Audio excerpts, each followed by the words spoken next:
Hey folks, are you not entertained? Are you not entertained? It's not why you are here. Hey folks, how are you all? Feeling festive yet? Well, I've got something to make you feel that warm, wintry, Christmassy glow. Wicked, pointy, sharp weapons. Yes! Now this, I'm going to turn that down just a wee touch. That is Gladiator, Hans Zimmer.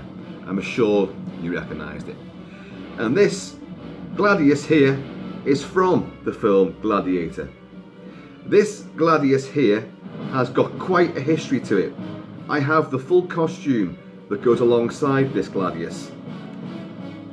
And yes, it was worn by a Mr. Russell Crowe. I will tell you the full story behind this in another video. This right now is just for illustrative purposes. And if you look, I don't know if you can see in this light, there is blood down the blade.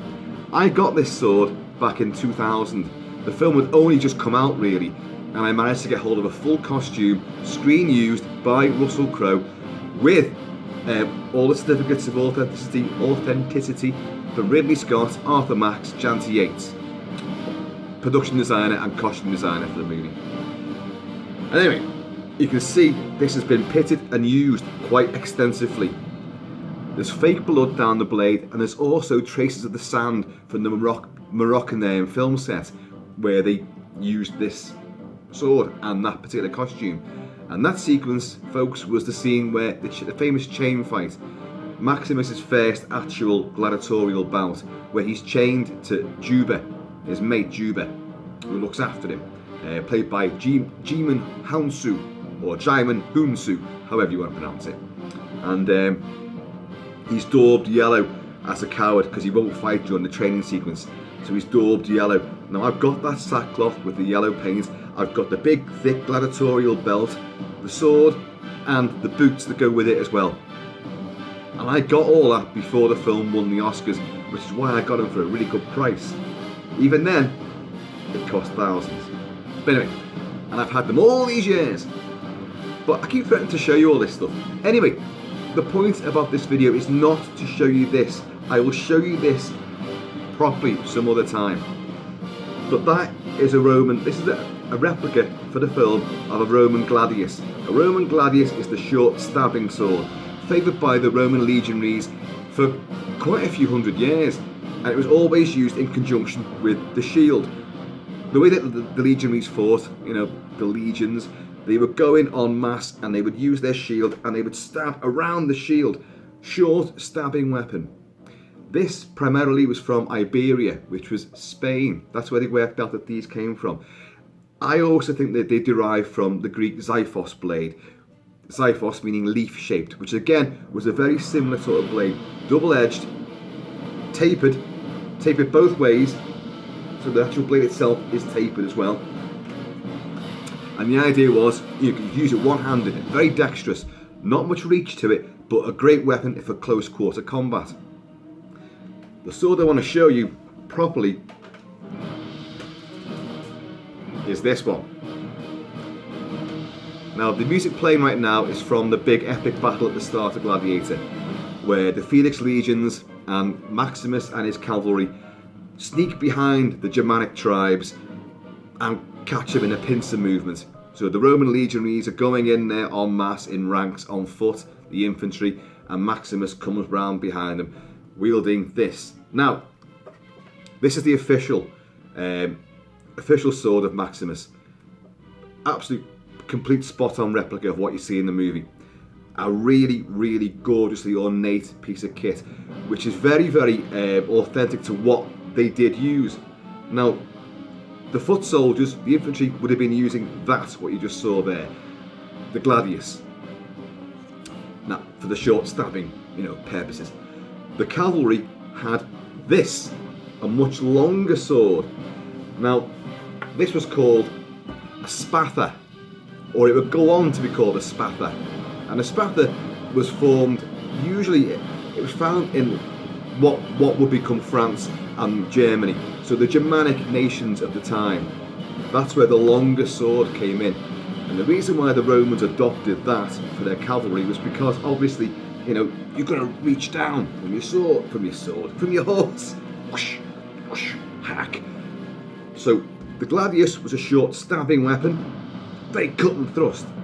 This was devised to come down from on high as a slashing, hacking weapon.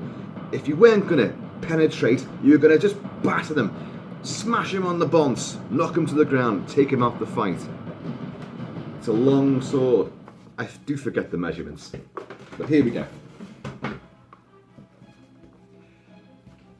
If you find yourselves alone, riding in green fields with the sun in your face, do not be troubled, for you're in Elysium, and you're already dead. Hold the line. Okay, folks. A much longer sword. Yes? Now, as I say, this is a replica sword. It's not meant to be used in battle, but it's proper, you know, high carbon steel, hand forged as well by Windlass. Windlass got the rights to do this.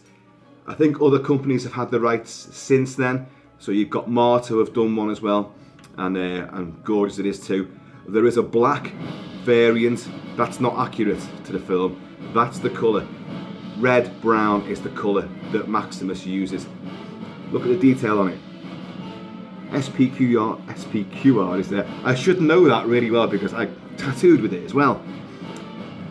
The pommel is beautifully dexterous. Dexterous? Beautifully ornate, not dexterous. The hilt is actually faux bone. It would have been bone. There is historical accuracy for that. They wear. It's not the most comfortable of hand grips, to be honest, because as you can see, that's very harsh and it doesn't. You know, you can get a good grip on it, but it's not very comfortable. Very wickedly sharp, very wickedly pointed. Now, on the scabbard itself, which is equally ornate, look at all the gorgeous ornamentation. Laurel leaves. That's a tiger or a lion. Can't quite be certain. That's wood. That's a beautifully sealed and treated wooden scabbard. Down here you have something which could be Neptune. Not too sure. And this was a nice little addition here as well, because a lot of scabbards back in those days were pretty either too weak for the blade and the blade would go through, or they were nice and they were sharpened as well. But when you're riding your horse, the last thing you want is for a sharpened point to go into your boot, your leg, or the horse's flank. So it's rounded off. You see? Rounded off. Now, you also, because you're riding on the horse, these were fastened around your shoulder and down to your hip. So you'd have a strap called a baldric going around your shoulder and it'd be hanging down here. The replica does come with all this. Although, to be honest, I've never attached them. But there you go, they're all still in the bag and they have the same colour and the same ornamentation. Absolutely gorgeous they are. You see here? Beautifully ornate. Lots of little stamps and details. Very lovely. But once again, look at the length of it. What would happen as the years went by and the Roman army became more and more infiltrated, assimilated by other tribes, other nations. I mean, to become a Roman, you just had to pledge allegiance to the Senate, to the people of Rome, and to the emperor, and then bingo, you're a Roman. But you could have come from anywhere. Maximus, the Spaniard, and of course the gladius came from Iberia, which is Spain, by way of Greece. And of course, this came from Germany, and its opening battle is in the forests of Germania. But as the years went by and they became more and more assimilated by other races and creeds, this became the favourite weapon, the longer sword. So you'd find that even the infantry began to use these because their fighting tactics would change as well. When you had the testudo, which is like the tortoise or the turtle, where they would form like a square and they'd march forward. The shields would be, joined together, and you'd have a canopy, like a roof over your heads to stop arrows coming through, and you'd march directly into the enemy. And then of course, you could break ranks slightly to stab through, but move as a unit. Very clever stuff. But those tactics would change over many, don't forget the Roman Empire lasted for centuries. But towards the end, and the film Gladiator does depict a turning point, the death of Marcus Aurelius, the rise of Commodus, Joaquin Phoenix, who's now awesome as the Joker. Well, that was true. And Ridley Scott's movie does kind of mimic the older epic film, The Fall of the Roman Empire, which does detail the same story of an outlawed, betrayed Roman general who is forced to become a slave and a gladiator who comes back to wage his revenge. You can see where the idea came from, but obviously Gladiator is an absolute unparalleled classic, and its attention to detail is fantastic, even down to the guy wearing jeans in the big Roman camp after the battle, and Maximus is there eating an apple, and you can quite clearly see there's a guy in jeans walking past in the background. Plus, you've got the gas canister in the back of the chariot as well. But we won't go into all the errors that they make. Big movies make errors. You can't cover everything, Especially you've got a cast of hundreds and hundreds of extras. Someone's going to fuck up and have a mobile phone in the background. In that opening sequence, a great guy... sorry, that's... what's her name? Lucilla talking there. This version of the soundtrack actually has a bit of dialogue thrown into it as well, which is nice, but anyway. A fella called Chick Allen, who runs an ancient martial arts school called Clan Ranald up in Scotland. He plays the great big Germanic tribal leader who has the Roman emissary's head, and he flings it at the Roman ranks like, and Maximus goes, they say no. And they then, at my signal, unleash hell. Romans have no concept of what hell was, so that's a stupid line, really, but it's a great line because it sounds awesome. But cleverly, I always think, he says at that point, at my signal, unleash hell. You see his dog, and there's a servant trying to keep hold of his dog because the dog wants to run with him, and everyone goes, is his dog called Hell? No, his dog's called Bonius. But a classic scene. And while I think on, and this has been here for a while actually, down here in Kilt-Man's kitchen. I don't know why, but you see here as well, this is another prop from the movie. This is one of the spears that the German warriors have during that opening battle sequence. Beautifully done, proper wood, very long. That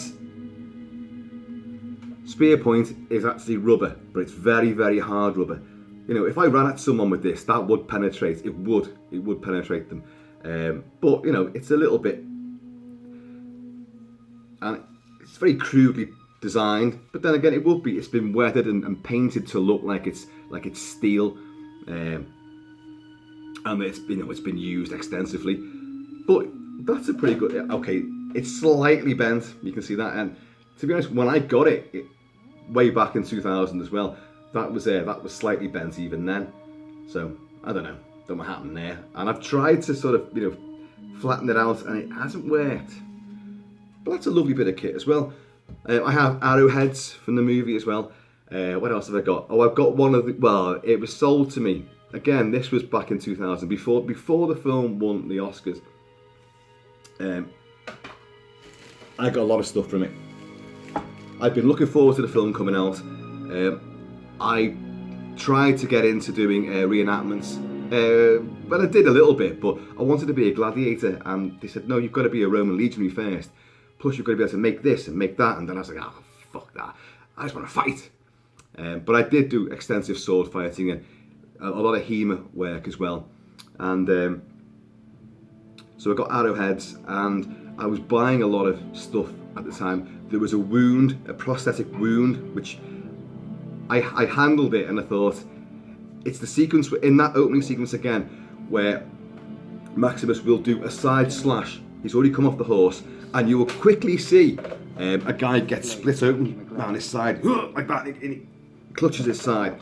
It's that wound which I had my hands on it, but in the end I thought I'm asking a bit much for this, so I didn't do it. I won't talk prices here, but things are a lot of money. The famous, the helmet that he wears in the Battle of Carthage, the spiked helmet, the awesome spiked helmet. You can get brilliant replicas of that. Unbelievably, I haven't got one. I haven't got the metal, the steel replica, the life-size one. I will get it, of course I will. But I never got it because I got one of the supposed 9 versions which were worn in that sequence. Some were steel, some were aluminium, some were fiberglass, depending on who was riding the horse and what the stunt involved was going to be. And I've got one of the fiberglass ones. Now, that was sold to me at a big proper fair, a props fair, where I got a lot of things as well. And they said to me that this was actually used in the film. Sadly, there was no certification to really authenticate that. But at the time, you couldn't get the metal ones, so a lot of the props from the movie had been already brought out and were flooding the prop stores and markets. So I thought, oh, I'll take a chance on it, and it's lovely. It's not to hand, but again, I will show you the actual props again properly with the full costume, because the boots in that sequence, because I know people have gone to me in the past like, well, that certificate just says it's screen used and it doesn't say it was worn by Russell Crowe. And Russell Crowe himself has said a few times, no one's got any of my props because I didn't let any of them go. I kept everything. He's lying, he didn't keep everything. He did not keep everything, because I've heard Janty Yates and Arthur Max go on about the fact that they had so much of his gear. So he did not take it, as if he's got to take it all. Fuck's sake, don't be daft. But in that sequence, there is only one guy, that chain fight, that wears, in the yellow, wears leather boots. The rest have got sandals on. And I've scrutinised that sequence so much. And the whole costume that I got, the toga, the belt, the sackcloth toga, the belt, the boots, the sword, they're all itemised as being for the same person, used by and only one person carries all that gear. And that's the sword that Maximus will pick up, because he's actually unarmed at the start of that battle, because he's a coward. He has the shield, so he has to, and he does some pretty good nifty work with that shield. But then he will pick up a sword, and then him and Juba will go to town. I'll show you that again. That is the one made for the movie, and that is a really, really good replica of a crude Gladius. The half moon, spherical crossguard, the lovely carved hilt, the rounded pommel. Again, that could be used. Boosh, boosh, boosh. There is blood all the way down the blade on both sides. This has been, I've never smacked this against anything, but this was clearly used a lot. It's dented, it's stoved in, it is, you can see damage all the way down the blade, scratches and pits and all sorts. So this was used a lot on that Moroccan set. But it's a lovely, lovely, accurate bit of kit. Let's show you again the difference. Much longer, isn't it? Much longer. As I said before, this is the sort of blade that the Roman army would adopt pretty much predominantly. So not only the cavalry and the auxiliaries would have it, but the infantry themselves would begin to carry them, because their battle tactics changed, and they would not rely so much upon the sword and shield tactics. This, of course, using this on the battlefield on foot would give you more ground. You've got more space, you've got more distance. Not a great deal. You can't, someone a mile away, you're not going to get them, but you can create more of a space around you, and it's still, an easy weapon to wield one-handed. You could use it, two-handed. Maximus does it a couple of times, the frost sometimes it makes the blade stick. And he headbutts that. He headbutts. What's his name? This is a guy. He's got long red hair. He's in Braveheart. He's in the 13th Warrior. He's in one of the Underworld movies. He's in a lot of stuff, like, and he's got a very distinctive face. And he's the one who's about to, this give me a clean death, a soldier's death. They're going to execute Maximus out in the woods. And he goes he's going to like that and stab him right the way to the top of the spine. That's where he was going to do it. Instead of beheading him, which would be a very unclean way to go, a barbaric way to go, even in Roman, sort of terms. And Maximus goes, fuck off, headbutts him, catches the blade, then takes out the guy in front of him, flips the blade over so his hands are tied, catches the hilt, and then takes them all out. Fucking awesome sequence. And then makes his escape across country to find that his wife and son have been burned alive and crucified. Gladiator, as great, as epic, as grand as it is, and as heroic and noble as it is, it's a very, very dark, bleak movie, isn't it? Everything that can go wrong for Maximus fucking well does. And he's the fucking people's champion, I didn't win my freedom because what was it now? I killed quickly. I won my freedom because I won the crowd. Win the crowd, and you'll win your freedom. A little bit Maximus goes like, I will win the crowd. I will give them something they've never seen before. And like Russell Crowe's face. In those days, Russell Crowe was a tour de force. He's always been a great actor, but outside of the cameras, he's an arrogant, cocksure knobhead, is what he is. And I haven't seen anything great of him in the last few years, I'm afraid. But Maximus is defining fucking character without a doubt. And the rage, the nobility, the sorrow you see in his eyes, his portrayal is just unbelievable. Which is why, for a long time I was sporting the Maximus, little Roman Maximus beard. My hair was short and brushed forward into the little kiss curls around here. And I loved it, I really think she was Maximus. Wasn't wearing a kilt in those days either, which would have confused everything a little bit, but there, folks. SPQR. Now, that means Senatum Populus Romanum, the Senate and people of Rome, which means, if you got that, you were branded, if you were deserted, you'd be found because of this branding. It's also a point of pride to have it as well. Now, if you go to Rome now, you'll see that on every fucking lamppost, every manhole cover, every street corner, street sign, because it now means the Roman Council. So imagine walking around sporting that, by the Colosseum. Yeah, I'm a gladiator, I've been reborn. You work for the council. There's a pothole over there. Would you fucking mind filling it in for us? Instead of prancing round in your vest and your kilt. Get some work done. Anyway. And this is good old-fashioned Roman tea in a good old-fashioned Roman mug.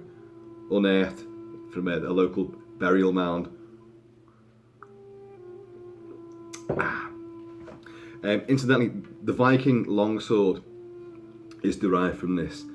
Because, the big migration during the early centuries of Europe, the invasions of England, Britain, the Celtic migration. Obviously, the Greek Xiphos sword, the Iberian gladius, or what became the gladius, and then the Germanic longer blade, the SPATHA, would become quite universal. Obviously the cross guards would change, the hilts would change, but the blade would remain the same sort of thing, a double-edged blade with a point. And not tapered. They would some would be tapered, but most wouldn't be. They'd remain like a solid sort of block, But yeah, this is a wonderful, wonderful bit of kit. I'll show you again the scabbard, because the scabbard is so beautifully ornate. There you go. Sorry about the lens flares. Anyone think I was JJ Abrams? Beautiful. Very well done. And I love it, the straps all have lovely little sort of almost like coin medallions Everything is engraved. Everything is patterned and decorated.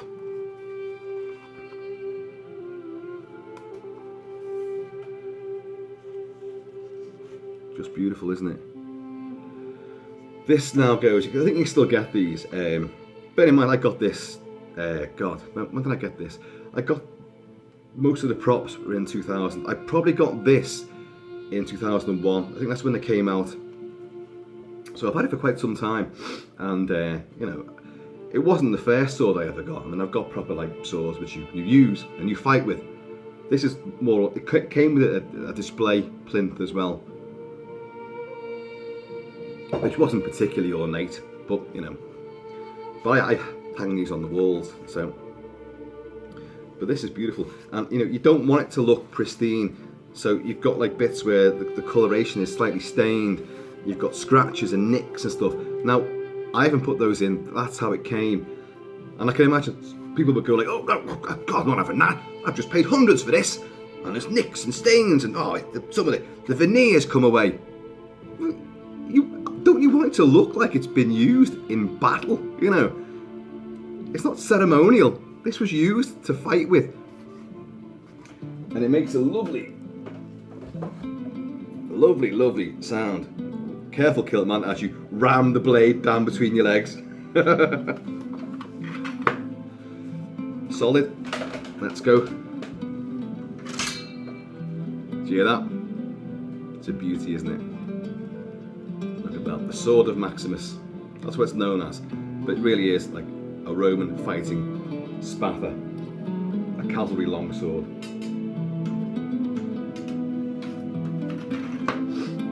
Beautiful. Show you that spear again. I mean, show you how high this thing stands. Well, you can't tell, can you? But I'm 5'7". It's taller than me. Okay. Of course, in the Battle of Carthage sequence in the Colosseum, which by the way wasn't called the Colosseum back in those days, it was called the Flavian Amphitheatre, because when they go out and they're going to be attacked by these chariots, they've got shields and they've got bloody huge, like 15-foot long spears. I'd love to have got one of them. Speaking of impressive size and length, I have a 50-foot vinyl banner for Gladiator in a wooden case, 50 foot long. It's 50 foot long because it was like a, you know, for one bloody big cinema somewhere in London during the premiere, and it's just got the famous image of Maximus there. You know, what we do in life echoes in eternity, blah blah blah blah blah, and he's just stood there, you know, with a sort of dusty image of the Colosseum behind him. And it just has Gladiator written on it. But it's probably, hang on, about 4 foot high, but 50 foot long. And it's in a great big wooden case, a sealed wooden case. I have opened that case, and I have unsheathed some of it, but bloody hell. And like Mr. Kilt-Man was going, what the hell are you going to do with that? When I first bought it, I said, what are you going to do with all this shit? And I don't know, I don't care. I feel like wrapping myself in it. And I've got all like standees and cardboard cutouts of Maximus and dozens of posters. But over the last few years, I haven't watched the film because I went so OTT into it that I was almost afraid of going back into it again, because I would probably, if I watched it now, I'd be consumed with a burning desire to cut my hair short again and just go all out Roman, and I would instantly fucking regret it, you know. But it's a nice era in my own obsessive lifestyle, you know, and I wouldn't part with any of this stuff, any of it at all. Even though I'm horribly skint right now and could really do with the readies. In fact, if there's any gladiatorial bouts on that, you know, you think would benefit from a kilted barbarian taking part, I need the moolah, so I'll fight for money. But yeah, isn't it great? Well, I was going to say I'll do another video on this. Well, I've now pretty much extensively shown you it, But what I'll do another video with the full costume, show you the boots, the belt, the toga, and obviously with the sword as well, because they all do come as a single unit. Awesome stuff. I haven't bought a sword or a blade for quite some time. I've been predominantly buying masks, as a lot of you will know.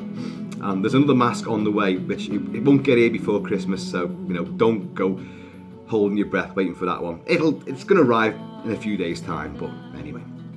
And another sword will be coming, but that has got to wait till payday.